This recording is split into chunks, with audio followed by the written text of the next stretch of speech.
Hello and welcome to Pushing Back, Ukraine Daily Brief. As the war enters its 1001st day, these are the main developments from the past 24 hours. The update from the General Staff of the Armed Forces of Ukraine. Russia has lost approximately 725,740 troops in Ukraine since the beginning of the war. The number, which has not been independently verified, includes 1,690 casualties over the past day. According to the released Ukrainian figures, Russia lost 8 tanks, 27 armored combat vehicles, 49 artillery systems, 2 air defense systems, 91 drones, 2 cruise missiles, 100 vehicles, and 2 pieces of special equipment. The US announced a new military aid package for Ukraine valued at $275 million with various pieces of equipment. Denmark also announced they will provide Ukraine with €130 million to develop its defense industry. The new financial assistance will help develop the production of Ukrainian missiles and drones. In total, Denmark has already provided more than 20 defense assistance packages and, together with Ukraine, has created a special Danish model enabling the direct financing in Ukrainian industry. And Germany will also provide a new military aid package for Ukraine million with various pieces of equipment. The Russians launched 130 combat clashes and carried out 51 airstrikes including 78 anti-aircraft missiles on the territory of Ukraine. They also used 600 kamikaze drones and carried out 3,500 attacks on the positions of Ukrainian troops and settlements using various types of weapons.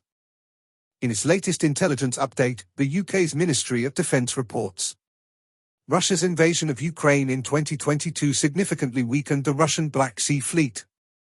Before the invasion, the Ukrainian Navy was much smaller, but since then, it has successfully damaged or destroyed over 25% of Russia's major warships in the Black Sea.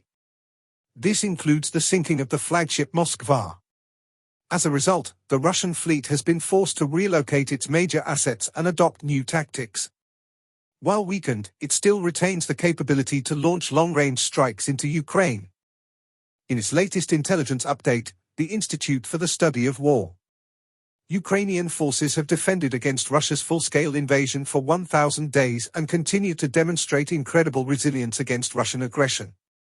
Ukraine continues to improve its warfighting capabilities and prepare itself to be self-sustainable in the long term.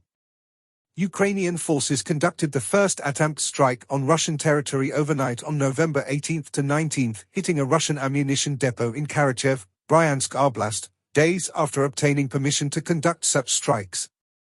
Russian President Vladimir Putin signed Russia's updated nuclear doctrine on November 19 in a clear response to the Biden administration's decision to green-light long-range strikes into Russia and as part of Putin's ongoing efforts to influence Western decision-makers into shying away from providing additional support to Ukraine.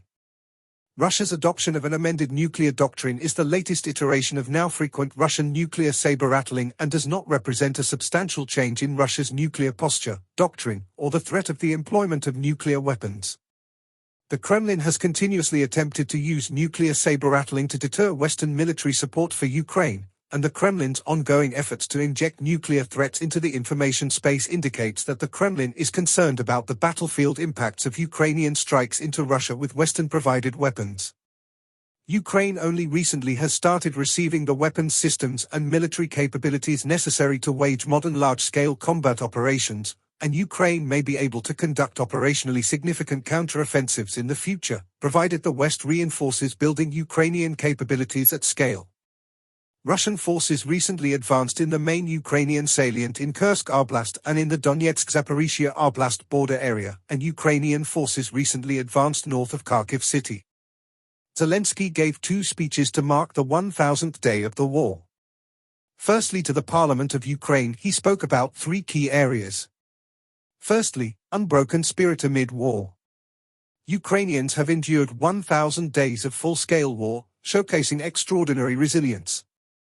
Zelensky praised citizens and warriors for preserving the nation's unity and statehood despite severe trials in key regions like Pokrovsk and Kupiansk, where intense fighting continues.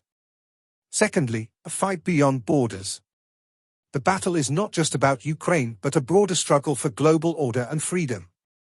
Zelensky emphasized the war's stakes for Europe and the world, calling for unity and collective resilience to overpower the aggressor and secure a just peace. Lastly, honoring sacrifice and building unity. Acknowledging the loss of many heroes, Zelensky urged Ukraine to honor their sacrifices by strengthening internal unity and resilience. He stressed the need for greater national effort to sustain Ukraine's independence and ensure the transformation toward a brighter future. Zelensky also addressed the European Parliament's extraordinary session. He spoke about three key areas. Firstly, unity in European values. President Zelensky praised the European Parliament for its steadfast support of Ukraine and shared European values throughout 1,000 days of full-scale war. He highlighted the collective strength of Europe and its allies in defending freedom and countering Russian aggression. Secondly, calls for stronger action against Russia. Zelensky urged intensified sanctions against Russia, emphasizing the need to target its oil revenue and shadow tanker fleet funding the war. He warned against complacency, citing Russia's growing military alliances, including with North Korea, and called for decisive actions to degrade Russia's military capacity and push it towards meaningful peace negotiations. Lastly, vision for a just peace. The Ukrainian leader reiterated the importance of the peace formula, calling for united global efforts to ensure its implementation.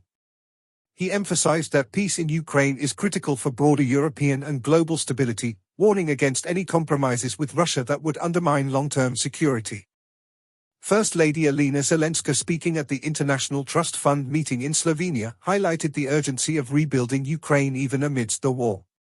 Marking the 1,000th day of Russia's full-scale invasion, she thanked Slovenia for its pledged recovery support in the Kharkiv region and announced new medical partnerships between Slovenian and Ukrainian hospitals, aimed at providing essential care and saving lives.